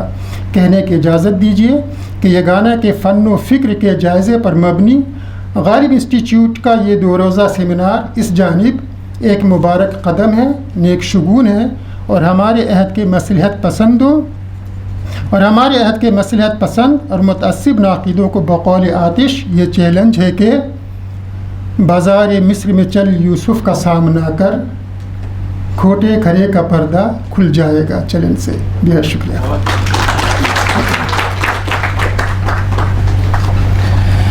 بہت بہت شکریہ سر۔ حاضرین، اس جلسے میں 5 مقالے پڑھے گئے ہیں اور اب وقت ہے صدارتی تقریر کا، جس کے لیے میں استاد محترم پروفیسر کوثر مظہری صاحب سے گزارش کرتا ہوں کہ وہ ڈائس پر تشریف لائیں۔ آپ کے 3.5 منٹ کے لے چکے ہیں۔ حالانکہ مقالہ ان کا بالکل اتنا طویل بھی نہیں تھا، ٹھیک تھا، لیکن چونکہ 4 کے بجائے 5 مقالے پڑھے گئے اس سیشن میں، اس میں ظاہر ہے کہ تمہیدی کلمات کے بجائے 5 مقالوں پہ 1 منٹ۔ ڈاکٹر محمد محسن صاحب کا مقالہ تھا یگانہ کی شاعری میں تصور عشق، اور اس میں انہوں نے میر غالب اور اقبال کا حوالہ بھی پیش کیا تھا۔ اس حوالے سے پھر یہ کہ یگانہ کی انفرادیت کو یعنی نشان زد کرنے کی کوشش کی، اور میرا جو ماننا ہے وہ یہ ہے کہ میر کا جو عشق ہے، عشق ایک میر بھاری پتھر ہے، کب یہ تجھ ناتواں سے اٹھتا ہے۔